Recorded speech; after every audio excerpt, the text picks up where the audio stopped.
ピピピアーケード。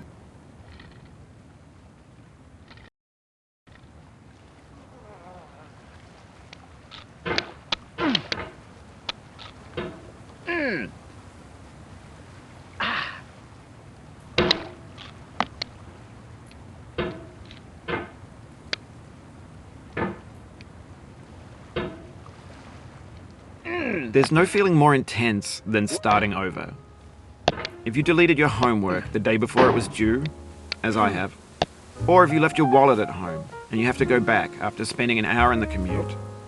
If you won some money at the casino and then put all your winnings on red but it came up black.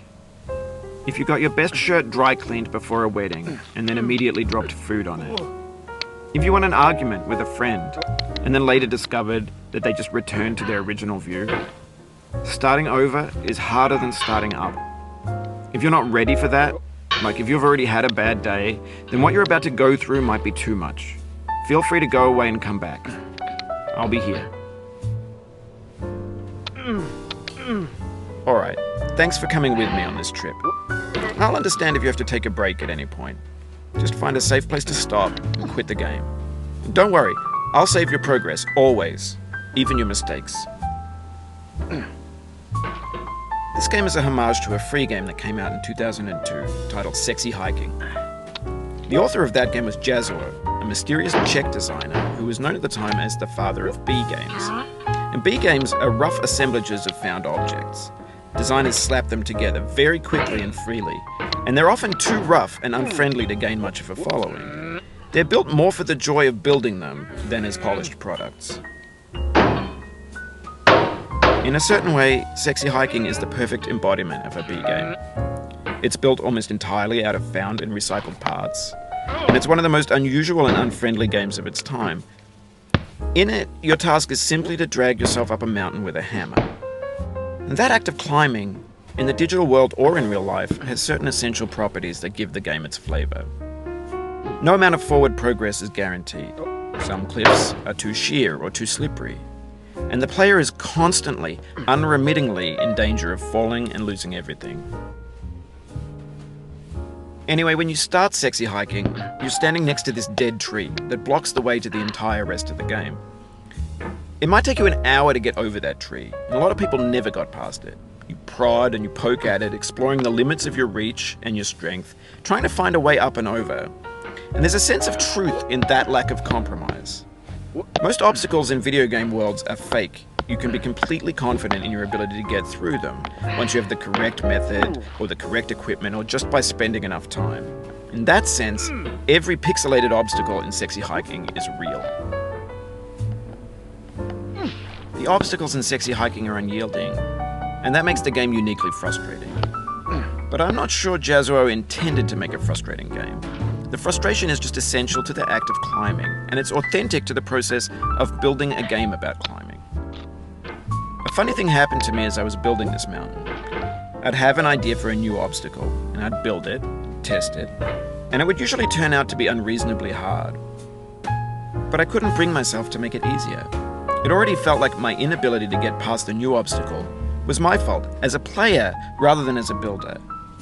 Imaginary mountains build themselves from our efforts to climb them, and it's our repeated attempts to reach the summit that turns those mountains into something real.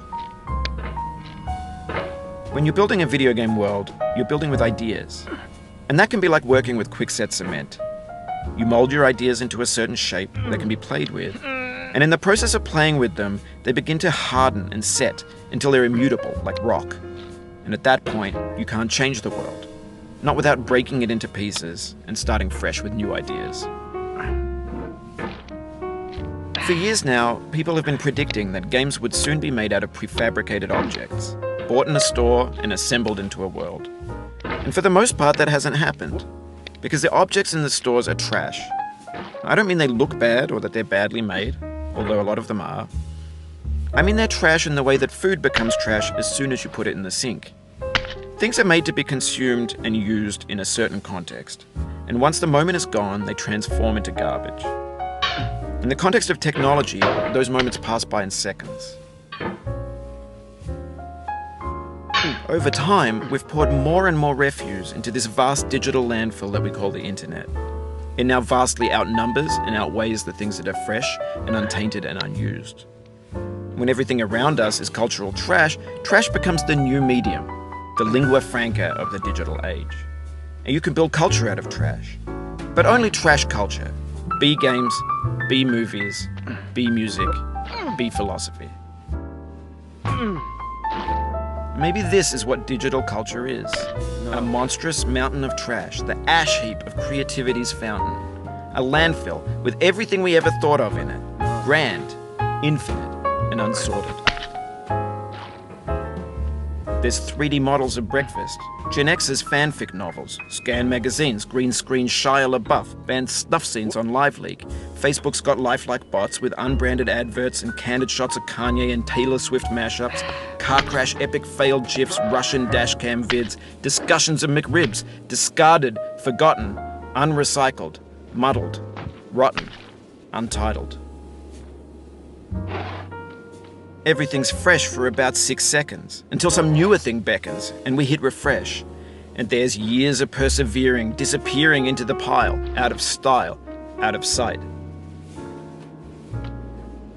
In this context, it's tempting to make friendly content that's gentle, that lets you churn through it but not earn it. Why make something demanding if it just gets piled up in the landfill, filed in with the bland things? When games were new, they wanted a lot from you. Daunting you, taunting you, resetting and delaying you. Players played stoically. Now everyone's turned off by that. They want to burn through it quickly, a quick fix for the fickle, some tricks for the clicks of the feckless. But that's not you, you're an acrobat. You could swallow a baseball bat. Now I know, most likely you're watching this on YouTube or Twitch, while some dude with 10 million views does it for you. Like a baby bird being fed chewed up food. That's culture too. But on the off chance that you're playing this, what I'm saying is, trash is disposable, but maybe it doesn't have to be approachable. What's the feeling like? Are you stressed? I guess you don't hate it if you got this far. Feeling frustrated? It's underrated. An orange is sweet, juicy fruit locked inside a bitter peel. That's not how I feel about a challenge. I only want the bitterness. It's coffee. It's grapefruit. It's licorice. It feels like we're closer now. Composer and climber, designer and user. You could have refused, but you didn't. There was something in you that was hidden, that chose to continue. It means a lot to me that you've come this far, endured this much. Every wisecrack, every insensitivity, every setback you've forgiven me is a kingly gift that you've given me. We have the same taste, you and I. It's not ambition, it's ambition's opposite.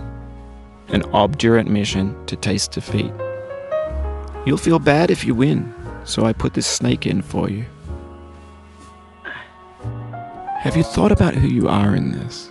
Are you the man in the pot, Diogenes? Are you his hand? Are you the top of his hammer? I think not. Where your hand moves, the hammer may not follow, nor the man, nor the man's hand.